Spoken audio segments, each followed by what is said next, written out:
dress was probably turning cartwheels. That's fabulous. They'll want an interview.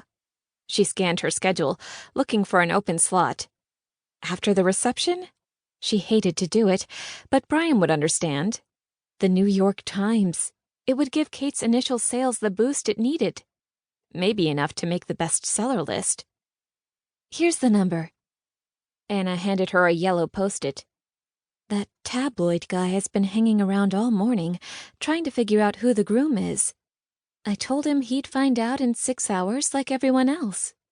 The rest of the media is scheduled to arrive an hour before the wedding, and Pam's having an area set up over there for them.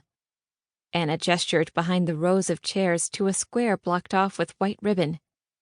Good. I want them to be as inconspicuous as possible.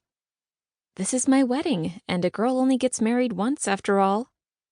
One would hope, Anna said. Is there anything else I can do? Kate gave her a sideways hug, as close to an embrace as she'd ever given her assistant, her fingers pressing into Anna's fleshy shoulder. You're a godsend. I don't know what I'd do without you. Oh, I know what I forgot to tell you. The gazebo.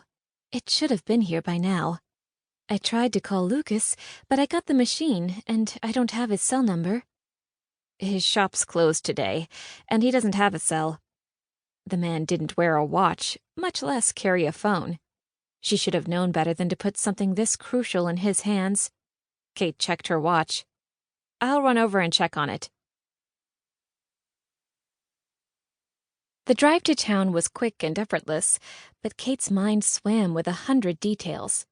She jotted reminders on her clipboard when she stopped for pedestrians, occasionally admiring the cover of her book. She couldn't believe what a wonderful day it was. She had a book coming out, she was about to walk down the aisle, and the weather couldn't be more perfect. Thank you, God, for the beautiful day, for the man I'm about to marry, for the book deal. Everything was in perfect order. She called Pam for a quick recap about the New York Times reporter, and by the time she hung up, she was pulling into a parallel slot on Main Street, in front of Lucas's storefront. The sign above the picture window read, Cottage House Furniture. On the second floor of the Shaker building, the wooden shingle for her own business dangled from a metal pole. Kate Lawrence, Marriage Counseling Services. She needed to remind Lucas to remove it, otherwise he'd leave it hanging for another year, or until someone else rented the space. Kate exited her car and slid her key into the rusty lock of the shop's door. Once inside, she passed the stairs leading to her office and walked through the darkened maze of furniture to the back, where she hoped to find Lucas. She bumped an end table with her shin. Ow! That would leave a mark. The high-pitched buzz of a power tool pierced the darkness, a good sign. Lucas? She rapped loudly on the metal door with her knuckles. The noise stopped. Come in. She opened the door. Lucas Wright looked up from his spot on the cement floor at the base of the gazebo, his too long hair hanging over one eye. He looked her over, then turned back to the spindle and ran his thick hand over it as if testing the curves. Aren't you supposed to be at the beach? He asked. Kate crossed her arms. I could ask you the same thing. He stood, agile for his size, and backed away from the gazebo. Sawdust from the floor clung to his faded jeans and black t-shirt. I was just finishing. You were supposed to be there an hour ago.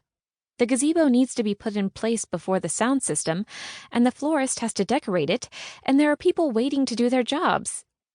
He faced her, looking into her in that way of his that made her feel like he could see clean through her. Today's the big day, huh? Putting his tool on his workhorse, he dusted off his hands, moving in slow motion as though he'd decided tonight wouldn't arrive until next week. Kate checked her watch. Do you think you can get this down to the beach sometime today? Walking around the piece, he studied it, hands on his hips, head cocked. You like it? For the first time since the week before, Kate looked at the gazebo. The white lattice top, the hand-carved spindles, the gentle arch of the entry. At the top of the arch, a piece of wood curved gracefully, etched with clusters of daisies.